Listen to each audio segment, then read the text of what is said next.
À la une de l'actualité, l'audience accordée par le chef de l'État au ministre français de l'économie et du développement, Pierre Moscovici et Pascal Canfin, un contrat de désendettement-développement de 630 millions d'euros au cœur des échanges.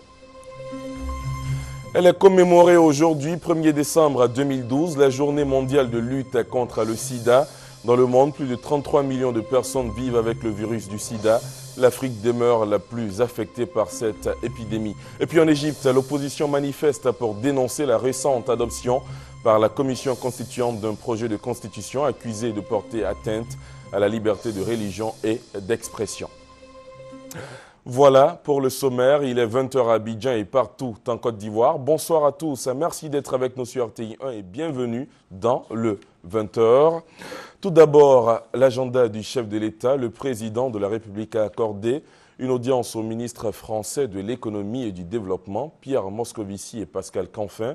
Une audience qui fait suite à une importante signature de contrat de désendettement et de développement de plus de 630 millions d'euros, soit 413 milliards de francs CFA, entre Abidjan et Paris. Abiba Dambele-Sawé. Le président de la République a reçu le ministre français de l'économie et des finances, Pierre Moscovici, et le ministre délégué auprès du ministre français des Affaires étrangères, chargé du développement, Pascal Canfin, juste après la signature du contrat appelé C2D, qui définit et formalise les modalités d'application et de mise en œuvre de l'accord bilatéral d'annulation de la dette de la Côte d'Ivoire. Il porte sur un montant de 630 millions d'euros, soit plus de 413 milliards de nos francs. Nous avons participé à la signature d'un très important contrat, le C2D, qui permet de lier à la fois le remboursement de la dette ivoirienne et puis des actions en matière de développement pour un montant très important de 630 millions d'euros dans une série de secteurs qui sont prioritaires pour l'économie ivoirienne et la société ivoirienne et qui permettent de lutter contre la pauvreté, qui est une des priorités de votre gouvernement. Il y aura par exemple, à travers de ce C2D, la construction ou la réhabilitation de plus de 115 écoles primaires, plus de 40 collèges, notamment en milieu rural. Nous allons financer l'accompagnement de plus de 20 000 jeunes dans des solutions d'insertion ou de retour à l'emploi. Nous allons pouvoir financer les investissements que vous allez faire dans la création de pistes rurales pour renforcer le développement rural, le développement des marchés agricoles. Ce C2D va aussi permettre de réhabiliter ou de construire des tribunaux. Il va aussi permettre d'améliorer la gestion de l'eau à Abidjan. Après cette audience, un déjeuner a été offert aux deux ministres français et à la délégation qui les accompagne. Le Premier ministre Daniel Kablan-Duncan a, au nom du président de la République, remercié la France pour son soutien constant à la Côte d'Ivoire. Avec la tenue à Abidjan du premier forum franco-ivoirien des affaires du 14 au 17 octobre 2012, la signature ce jour du contrat de désendettement et de développement C2D constituent tous les deux, sans aucun doute, quelques-uns des signes tangibles de la ferme volonté de la France et de la Côte d'Ivoire d'écrire une nouvelle page de leur coopération. Le ministre français de l'économie et des finances, Pierre Moscovici, a magnifié la coopération entre la France et la Côte d'Ivoire. Ce premier déplacement bilatéral en Afrique, il me paraissait pertinent, je vais dire évident, de le faire ici. C'est là le signe d'un dialogue soutenu, fructueux, entre nos deux pays dont chacun peut se féliciter. Le nombre, la qualité des entreprises que je suis fier d'emmener ici, qui sont là, présentes, apporte une preuve supplémentaire qu'au-delà même des liens de coopération, de développement que nous avons, au-delà de l'amitié, au-delà de la relation politique, il y a aussi une relation économique qui est fondamentale. Le ministre français de l'économie et des finances a été élevé au grade de commandeur dans l'ordre national et le ministre délégué aux affaires étrangères au grade de chevalier dans l'ordre national de Côte d'Ivoire.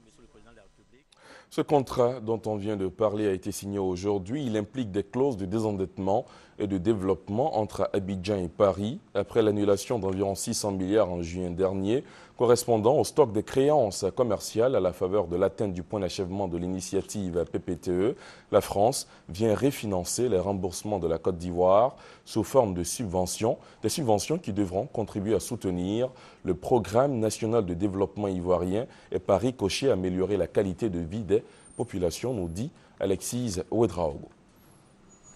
Un contrat de désendettement et de développement, en abrégé CD2. Dans la pratique, vous êtes débiteur d'une tierce personne et cette dernière propose qu'en lieu et place d'un remboursement, vous investissiez la somme due dans des actions de développement en faveur de vos populations. Eh bien, c'est ce contrat que vient de signer l'État ivoirien ce samedi avec la République française. Les ministres Pascal Canfin, ministre délégué chargé du développement, et Pierre Moscovici, ministre de l'économie et des finances, ont pris part à la dite cérémonie. Ce contrat porte sur un montant total de 630 millions d'euros, soit près de 413 milliards de francs CFA. Il devrait être mis en œuvre entre 2012 et 2015. Plus tôt dans la journée, au ministère des Affaires étrangères où s'est tenue une séance de travail, les ministres français n'ont pas manqué de souligner que ce contrat constituera le principal outil de coopération au développement avec le pays. Point de vue soutenu par le Premier ministre Daniel Kablan-Duncan lors de l'escale de la délégation à la primature où s'est déroulée la signature effective des contrats. La signature ce jour du C2D avec la France va davantage renforcer la confiance vis-à-vis de l'État de Côte d'Ivoire. Messieurs les ministres, la Côte d'Ivoire est au travail. Les mesures prises par le gouvernement ont permis d'atténuer les effets de la crise sur l'économie et devraient permettre de remettre le pays sur un chantier de croissance durable. Les points d'affectation de ce premier contrat de CD2 ont été définis d'un commun accord avec les autorités ivoiriennes. Elles porteront sur les sujets de l'éducation, la formation, l'emploi, la santé, le développement rural, le développement urbain, l'eau, les infrastructures, le transport et la justice. Autre accord, toujours dans les locaux de la primature ce samedi, celui portant sur le protocole de coopération entre entreprises françaises et ivoiriennes. Ce partenariat devrait favoriser une pénétration plus souple du marché international. Le PND toujours au cœur de l'actualité. Le projet de loi portant sur le plan national de développement PND 2012-2015 a été adopté hier par la Commission des affaires économiques et financières de l'Assemblée nationale. Le projet de loi a été présenté par le ministre d'État, ministre du Plan et du Développement, Albert Mabry-Touakeus. Les détails avec Victorine Yaoyobwe. La Côte d'Ivoire ambitionne d'atteindre 10% de croissance en 2015 pour un niveau d'investissement de 11 milliards de francs CFA. Les moyens pour parvenir à cette croissance à deux chiffres et le programme des investissements sont clairement définis dans le plan national de développement PND 2012-2015. C'est ce PND 2012-2015 qui fait l'objet du projet de loi présenté par le ministre d'État Mabry-Touakeus à la Commission des affaires économiques et financières de l'Assemblée nationale. Le plan national de développement 2012-2015 est le nouveau cadre de référence des interventions publiques et des dialogues politiques pour favoriser l'alignement du budget de l'État sur les priorités stratégiques, obtenir une plus grande cohérence dans les actions des différents départements ministériels. Monsieur le Président, honorable député, pour le gouvernement, il est important que les départements ministériels ne mènent pas leurs actions chacun de son côté, mais qu'il y ait une cohérence qui les guide et qui, à terme, nous conduit donc au mieux-être des populations de notre pays. Ensuite, servir d'outil de plaidoyer pour la mobilisation des ressources extérieures, y compris les investissements privés. Monsieur le Président, honorable député, ce plan national de développement va faire l'objet donc du groupe consultatif qui s'organise à Paris les 4 et 5 prochains pour mobiliser environ 9 000 milliards de francs CFA pour sa mise en œuvre. Ce plaidoyer se présente déjà bien et je peux rassurer donc l'ensemble des membres du Parlement de notre capacité à mobiliser effectivement les ressources dont nous avons besoin pour mettre en œuvre la vision du président de la République en termes de développement de la Côte d'Ivoire. Après examen du projet de loi, la Commission a adopté le PND 2012-2015. Seule préoccupation des députés, que le plan national de développement soit une réponse aux aspirations profondes des populations. Le ministre d'État, ministre du Plan et du Développement, a dit la disponibilité du gouvernement et du président de la République à œuvrer dans ce sens. Sachez, pour être complet sur le sujet, que le président Alassane Ouattara et une forte délégation gouvernementale se rendront dès demain à la réunion du groupe consultatif sur le financement du plan national de développement PND. Dans un autre registre, la rencontre entre les experts comptables de Côte d'Ivoire et leurs homologues de l'Organisation pour l'harmonisation en Afrique du droit des affaires OHADA. Elle a été ouverte lundi dernier par le Premier ministre Daniel Kablan-Duncan et elle a pris fin hier. Après 5 jours de travaux en atelier, sanctionnés par le renforcement des compétences des experts comptables, il a été procédé au lancement du projet d'amélioration des investissements dans l'espace OHADA. Les explications de Francis Boifo et Victorine Yaoyobwe. 5 milliards de francs CFA, c'est le coût du projet d'amélioration du climat des investissements dans l'espace OHADA, Organisation pour l'harmonisation en Afrique du droit des affaires. Le projet lancé à l'occasion du 20e anniversaire de l'Ordre des experts comptables de Côte d'Ivoire est financé par la Banque mondiale. Il vise plusieurs objectifs. Améliorer la qualité de l'information financière, essayer de hisser les normes comptables aux standards internationaux, donc permettre à l'investisseur qui vient en Afrique de pouvoir lire les états financiers comme il les lit sur le marché international. Enfin, nous voulons accroître l'accès à la profession comptable. Durant 5 jours, les comptables et experts comptables des 17 pays que compte l'OHADA ont travaillé au renforcement des normes et pratiques régissant leur métier. Ils se sont par ailleurs penchés sur les questions de promotion du métier d'expert comptable et de la contribution de l'expert comptable dans le développement économique d'un pays. Ça fait au moins 3 ans que nous travaillons sur un référentiel SISCOA convergent IFRS. Et nous ne savions pas où on en était.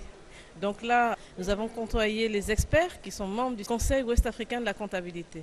Donc nous savons que dès la semaine prochaine, à Ouagadougou, il y aura encore une réunion du CCOA pour statuer sur le projet du SISCOA révisé IFRS. Et donc ce projet est en bonne voie pour être transformé en règlement qui devra être appliqué dans la zone UEMOA. Un expert comptable est responsable de l'administration financière d'une entreprise. Il est chargé de tenir, centraliser, surveiller, redresser et consolider les comptabilités des entreprises et organismes. C'est la personne habilitée à analyser la situation des entreprises d'un point de vue économique, juridique, financier et social. Pendant 2 ans, l'État ivoirien suspend la taxe des valeurs ajoutées TVA sur l'acquisition de véhicules neufs. Cette politique vise à soutenir l'opération de renouvellement du parc automobile ivoirien. Pour mieux faire comprendre le processus d'exonération, la Direction générale des impôts sensibilise les acteurs du transport. Les détails avec Mamadou Kouassi. L'État de Côte d'Ivoire a entrepris une vaste campagne de renouvellement du parc automobile. Pour soutenir cette initiative, le groupement économique Nouvelle Vision de Côte d'Ivoire, Genovsi, lance une opération d'acquisition de plus de 1000 véhicules pour le transport. Avant l'acquisition des véhicules, les membres sont formés au service fiscal. Quand on parle d'un pays émergent, ça veut dire que tout le monde, chacun doit savoir ce qu'il doit faire. Tu dois faire ton droit et ton devoir. Donc notre but de rechercher, c'est de clarifier l'esprit de tous nos mandants et puis amener tous nos mandants à se mettre en règle vis-à-vis des impôts. Le conférencier Kanga Bruno, directeur des opérations d'assiette à la Direction générale des impôts, a saisi l'occasion pour donner la liste des documents fournis et les critères d'éligibilité à l'exonération de la taxe des valeurs ajoutées, TVA, sur l'acquisition des véhicules neufs qui est de 18%. Il s'agit des entreprises de transport public de personnes ou de marchandises et qui relèvent donc d'un régime de réel, sont connus aux impôts, sont connus du ministère des Transports, donc ils peuvent solliciter le bénéfice de la loi. La mesure est d'application, nous en avons pour 2 années, cette année et puis l'année prochaine. Il faut que les gens s'organisent pour pouvoir en bénéficier. À jour de ces impôts, ça c'est certain, voilà, je partirai dedans déjà, et être inscrit au registre des transporteurs. Voilà, ça c'est vraiment des 2 éléments importants. Le conférencier a également invité l'assistance et le monde du transport s'organiser en groupement afin de bénéficier de tous les avantages de la décision fiscale. 3 autres conférences sont prévues à l'intérieur du pays portant sur l'activité des commerçants, des artisans, tous membres du GNOFSI, pour permettre à tous les acteurs d'être en règle vis-à-vis de la loi fiscale. L'Autorité nationale de régulation des marchés publics, ARMP, forme et sensibilise les acteurs économiques locaux de Bouaké et de Yamoussoukro sur la passation des marchés publics. Objectif de cette formation, donner aux principaux acteurs toutes les informations sur la passation des marchés publics et leur dire que désormais, quelle que soit la taille de l'entreprise, elle peut soumissionner à tous les marchés. Le point avec Alvarez. L'Autorité nationale de régulation des marchés publics, ANRNP, forme les acteurs économiques locaux de Bouaké et de Yamoussoukro sur la passation des marchés publics. Ils sont venus de toutes les localités de la région de Gbeke et de la région du Bélier pour suivre cette formation. Procédure de passation des marchés publics, fonction de régulation, validité des marchés publics, c'est autour de ces notions avec pour thème central, opération sur les marchés publics et rôle des acteurs, que se sont déroulées ces formations. Formations effectuées par les directeurs des marchés publics de Bouaké et de Yamoussoukro, par des membres de l'ANRNP et surtout par le président de cette institution, Koulibaly Nokarna. Nous sommes venus en région pour faire cette formation de proximité, renforcer leurs compétences et démontrer que même loin d'Abidjan, c'est aussi la Côte d'Ivoire, même loin d'Abidjan, c'est aussi la régulation des marchés publics. À Bouaké comme à Yamoussoukro, les opérateurs économiques locaux, les responsables de l'administration ont apprécié cette initiative de l'ANRNP. Institution qui pour eux est une opportunité pour toutes les entreprises, même les petites et les moyennes parce que liées à la bonne gouvernance. Aujourd'hui donc nous avons vu que des efforts sont faits et que l'image que nous devons donner de l'administration et de l'autorité des marchés publics doit être une image positive. Pour terminer, le président de l'ANRNP, Koulibaly Nokarna, a invité les responsables des entreprises à la transparence lors de la passation des marchés publics pour permettre à l'ANRNP de bien remplir sa mission, la régulation de ces marchés. Deuxième titre de ce journal, la célébration aujourd'hui 1er décembre dans le monde entier de la journée mondiale de lutte contre le sida. Cette 25e édition a pour thème Objectif zéro décès liés au VIH-Sida. La commémoration a été marquée dans la structure de l'État, notamment à la Direction générale des impôts. La cellule focale de lutte contre le sida de la DGI a instruit les agents sur les dangers liés à la maladie et la nécessité de faire le dépistage pour connaître sa sérologie. Marie-Laure Ngor. Lutte contre le sida en Côte d'Ivoire. Les entreprises et structures de l'État s'investissent dans la lutte pour l'éradication de la pandémie. Comme ces structures, la Direction générale des impôts a mis en place un point focal de lutte contre le VIH-Sida. Son ambition, atteindre l'objectif zéro nouvelle infection, zéro stigmatisation et zéro discrimination du fait du VIH-Sida. Il s'agit d'atteindre au terme de la période sur-indiquée zéro nouvelle infection. Notre engagement justifie de son importance car il permettra de sauver des vies humaines et préservera le capital humain de la DGI nécessaire pour l'atteinte des objectifs à elle assignés. La commémoration de la 25e journée mondiale de lutte contre le VIH-Sida est donc une opportunité pour la cellule focale de la Direction générale des impôts d'instruire le personnel sur les dangers liés au sida, dont les statistiques révèlent 1,7 million de décès pour l'année 2012 dans le monde. Alors, pour inverser la courbe, le dépistage volontaire, la fidélité, le port correct du préservatif ont été conseillés aux agents. Et vous aurez les images de la cérémonie officielle de la célébration de la Journée mondiale de la lutte contre le sida d'ici la fin de cette édition. L'Académie régionale des sciences et techniques de la mer, en collaboration avec l'OMI, entendez Organisation internationale maritime, vient d'initier une formation. Des représentants de plus de 10 pays africains ont été formés à la sécurité de la navigation. Une formation de pointe en hydrographie et en cartographie pour des acteurs des affaires maritimes de 11 pays africains dont la Côte d'Ivoire. Elle s'est tenue 2 semaines durant à l'ARSTM, Académie régionale des sciences et techniques de la mer. L'initiative est de l'Académie en collaboration avec l'OMI, Organisation maritime internationale. Les cours étant dispensés par des agents du CHOM, le service hydrographique et océanographique de la marine française. Le principal intérêt, c'est que les participants comprennent et un vocabulaire dédié à l'hydrographie, à toutes ces mesures de profondeur pour pouvoir permettre d'assurer la sécurité de la navigation. Selon Karim Koulibaly, directeur général de l'ARSTM, cette formation est fondée sur la sécurisation de la navigation. Les amener à mieux appréhender les problèmes auxquels sont confrontés les approches portuaires des pays. Dans certaines zones portuaires comme Abidjan par exemple, il y a l'ensablement qui arrive et tout, donc les bateaux peuvent arriver. Et ça peut poser des problèmes de sécurité. Donc l'objectif ultime, c'est la sécurisation de la navigation. Il faut qu'on soit plus en sécurité. Sous les yeux du directeur de cabinet du ministère des Transports, le docteur Diabaté, les participants ont reçu leur diplôme. Une visite du simulateur de l'académie a clos la cérémonie, un simulateur qui bientôt sera effectif. Le Rotary Club Abidjan de Plateau, préoccupé par l'amélioration des sources d'eau salubre du nord de la Côte d'Ivoire, il a organisé récemment un dîner gala à Abidjan. Objectif, collecter la somme de 156 millions de francs CFA destinés au financement des travaux de réhabilitation de 541 pompes, nous dit Fatou Fofana. En Côte d'Ivoire, malgré les investissements importants de l'État pour couvrir les besoins urgents des populations, les défis à relever dans ce secteur de l'eau potable demeurent encore importants.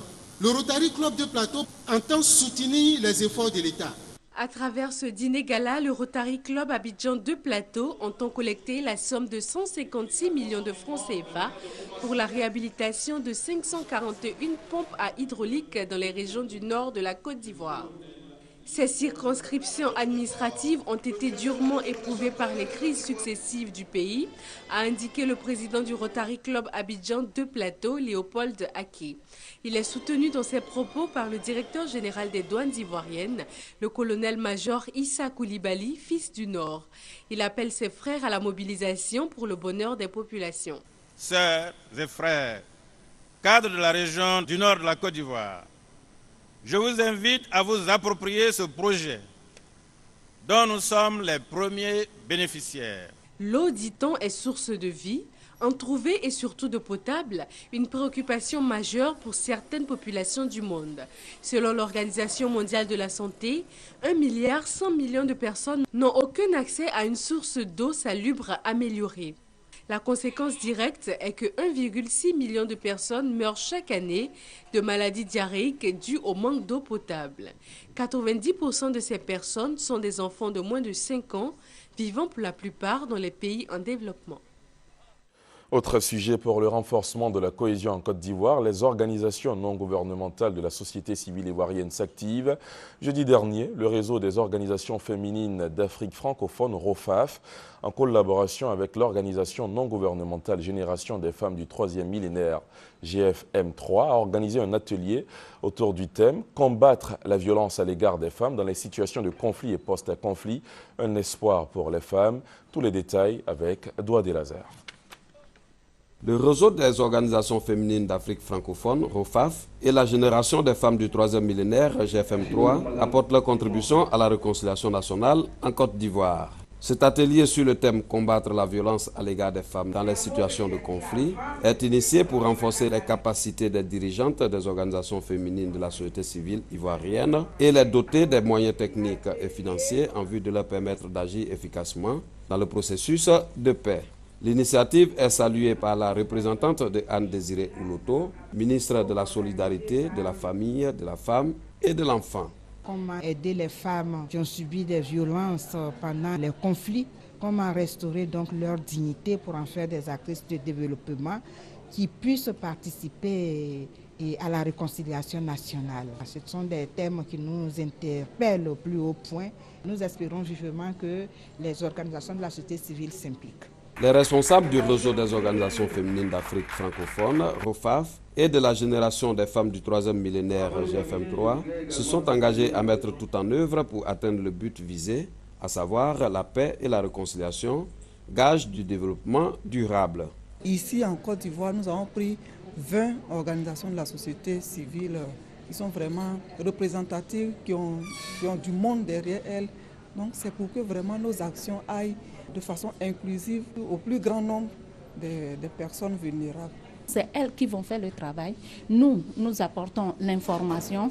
Nous allons également apporter un peu de moyens pour les encourager à élaborer des programmes qu'elles pourront exécuter. Éventuellement, nous allons aussi les accompagner dans la mobilisation de ressources pour pouvoir exécuter ces programmes. Du 29 novembre au 1er décembre 2012, les présidentes des organisations féminines de la société civile ivoirienne ont été instruites sur les questions liées à la sécurité de la femme et de la jeune fille dans les situations de conflit et également sur leur rôle stratégique en tant qu'activistes clés pour la réussite des processus de paix.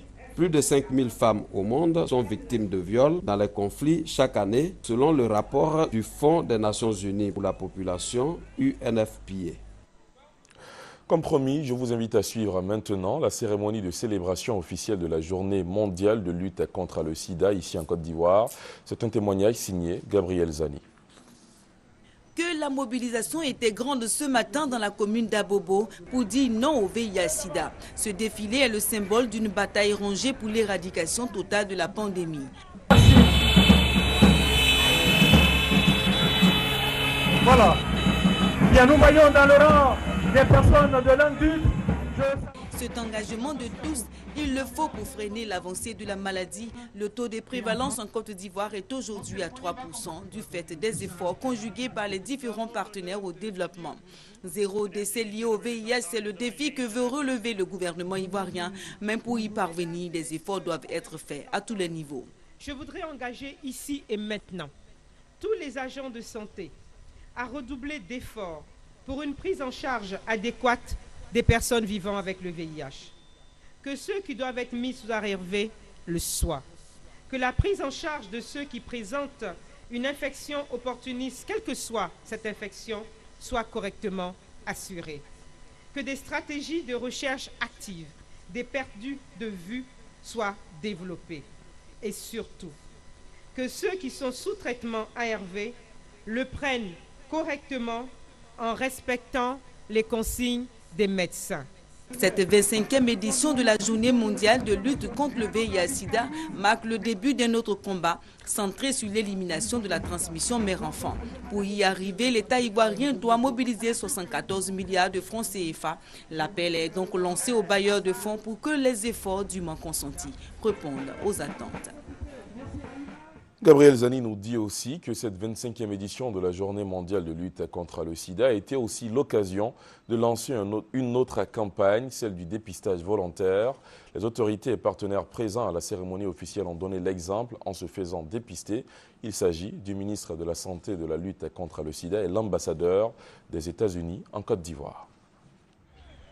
La lutte est plus que jamais engagée contre le VIH-Sida. Pour réussir le pari zéro décès lié au VIH, il revient à chacun de connaître son statut sérologique.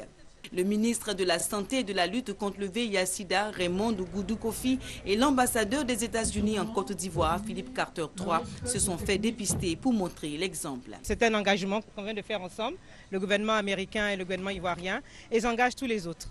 Je pense que c'est très important pour cette journée mondiale de lutte contre le VIH-Sida, de montrer l'engagement de nos deux États et encourager toutes les personnes à le faire. À l'image de ces deux autorités, le dépistage est simple et confidentiel. Il n'y a donc pas de crainte à connaître son statut sérologique et on peut le faire partout. Nous avons actuellement, sur l'étendue du territoire, plus de 600 structures de santé publiques qui offrent le conseil et dépistage, ce qui est important, même s'il y a des efforts à fournir. Connaître son statut est une étape importante dans la lutte contre le VIH-Sida, car le dépistage volontaire présente des avantages à plusieurs niveaux, qui sont entre autres la protection contre les maladies opportunistes et la surinfection, et vivre positivement.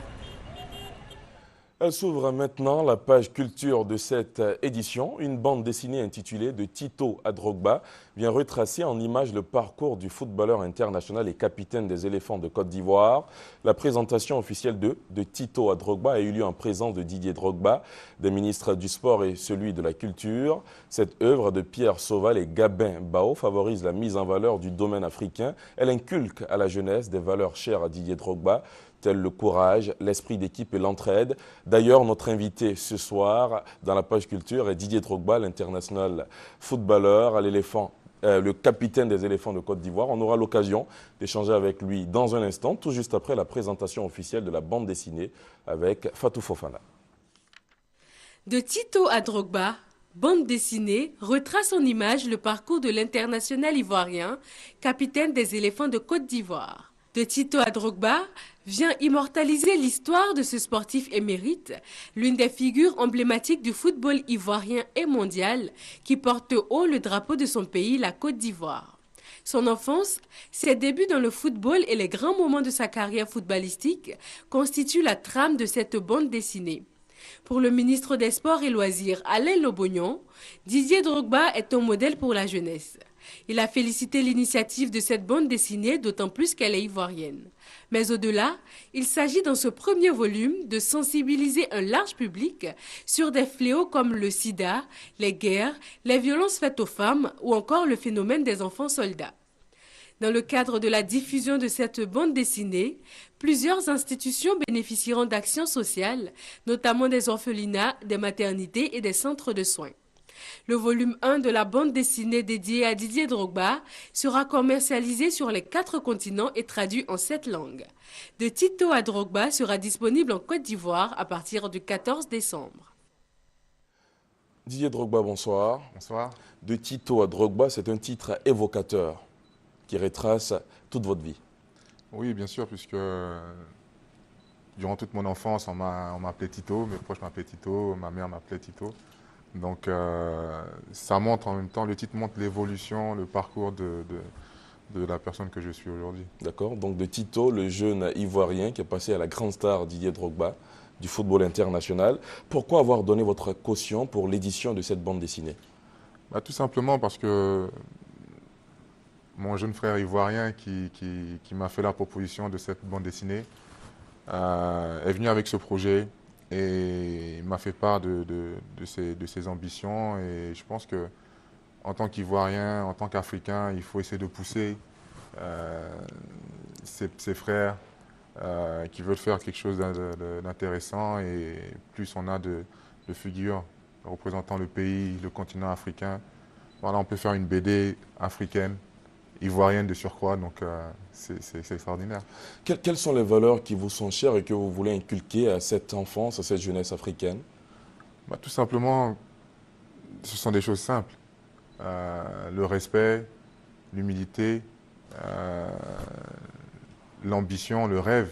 Parce que cette bande dessinée, elle raconte un petit peu mon parcours et elle explique comment j'ai pu réaliser mes rêves en persévérant, en travaillant. Et puis, je suis vraiment fier de cet ouvrage parce que non seulement c'est une manière de comprendre un petit peu mon parcours, mon histoire, et dans un deuxième temps, pour le côté éducatif, pour les enfants, c'est ludique, c'est très ludique, c'est une façon très, très sympa d'enseigner la lecture, entre autres, à des jeunes. Est-ce qu'à travers cette BD, les enfants qui la liront pourront avoir le sentiment de partir de rien pour devenir une grande star un jour? C'est tout le malheur que je leur souhaite. Et en tout cas, cette bande dessinée permet de rêver. Et aussi avec quelques conseils à l'intérieur de se donner les moyens de réaliser ses rêves. Et voilà, tout simplement. D'accord. Didier Drogba, vous êtes aussi acteur de réconciliation ici en Côte d'Ivoire. Est-ce que vous avez un message ce soir à l'endroit de tous ces jeunes, ces enfants qui vous suivent dans les familles? Oui, tout simplement, la réconciliation elle passe par un travail sur nous-mêmes, individuellement.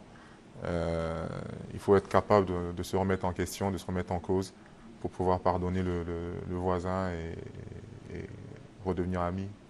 D'accord. Je pense que de ce que je vois, le pays est en bonne voie, il y a encore beaucoup de choses à faire.